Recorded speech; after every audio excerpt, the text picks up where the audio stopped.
आत्मवैभव वन्दनम् धन धन भाग्यमम धन धन भाग्यमम प्राप्तो नररूपे नारायणम्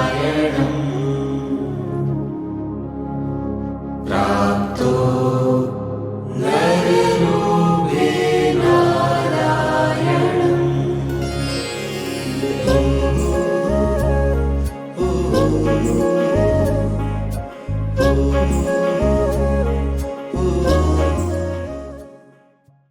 ઓમ પૂજ્ય પપ્પાજીના વિરાટ સ્વરૂપને સમજવા અને દરેક જીવ માટે એમના દિવ્ય પ્રેમની ઝાંખી જોવા આપણે આ પોડકાસ્ટની રજૂઆત કરીએ છીએ. આ પોડકાસ્ટ 3 પાર્ટ્સમાં ડિવાઇડેડ છે. ફર્સ્ટ, આપણે જે પપ્પાજીને લેટર લખ્યો હોય. સેકન્ડ, પપ્પાજીનો જે જવાબ આવ્યો હોય. અને થર્ડ, પપ્પાજીના જવાબ ઉપર આપણું ટેક અવે. મારું નામ દિશા દોશી છે. હું પૂજ્ય પપ્પાજીને 2001માં મળી. ત્યારે હું ક્લાસ 10માં હતી. પપ્પાએ મને એવરી વીક લેટર લખવાનું કહ્યું હતું, તો હું લખતી હતી.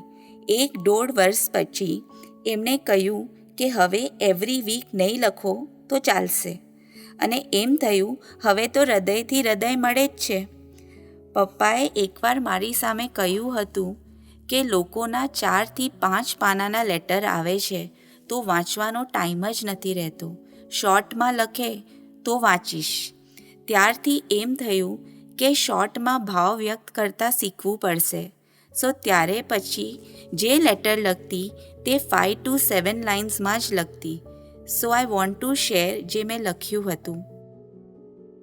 ડિયરેસ્ટ પપ્પા, તમારા જેવા બધા ગુણો પ્રાપ્ત થાય અને અખંડપણે બસ તમારા મય જ રહું. પ્રભુ, મને મારા દોષો દેખાય છે અને ભાવ થાય છે કે ફરી આવું ન જ થવું જોઈએ. ઘણી ક્રિયા કરતાં આનંદની લહેર આવે છે. એમ લાગે આવો આનંદ ક્યારેય નથી અનુભવ્યો.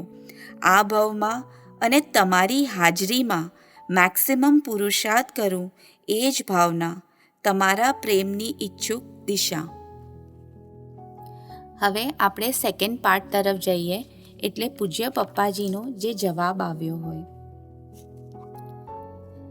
હવે મારા લેટરમાં ખાસિયત એ છે કે પપ્પા એ જ લેટર પર જવાબ આપતા.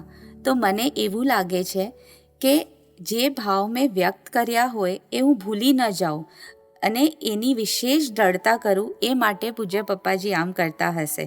સો આઈ એમ રીડિંગ પપ્પાજીનો જવાબ.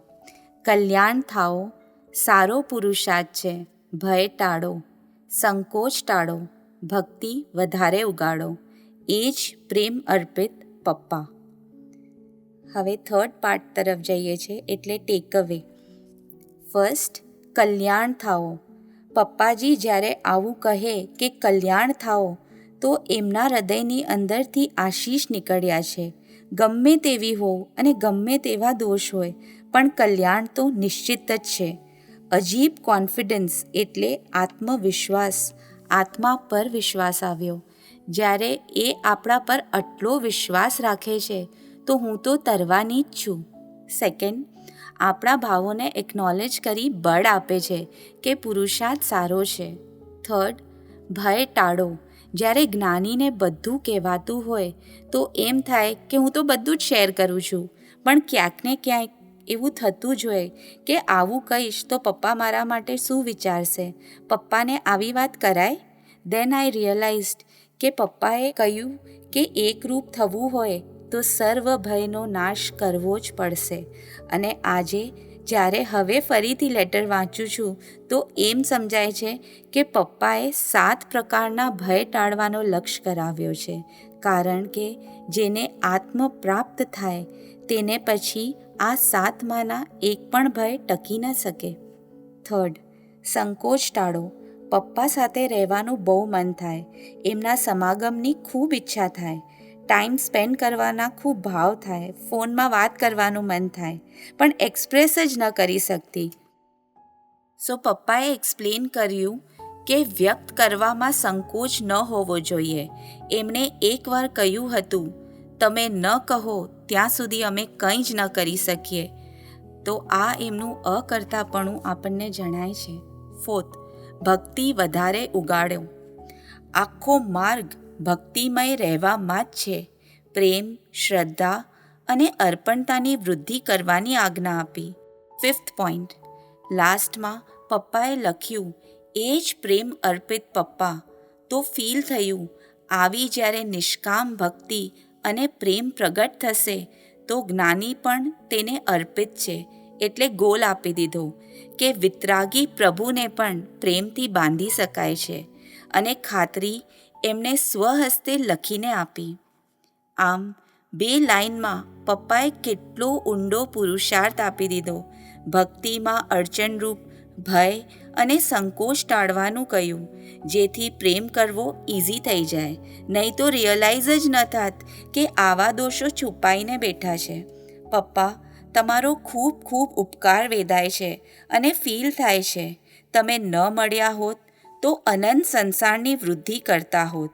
તમારી અપરંપાર કરુણા ને અસીમ ઉપકારને મારા હૃદયના ઊંડાણથી નમન. ઓમ શાંતિ શાંતિ શાંતિ. પ્રેમથી ભજીએ હૃદયથી સમજીએ કરીએ તેની ઓળખાણ. પ્રેમથી ભજીએ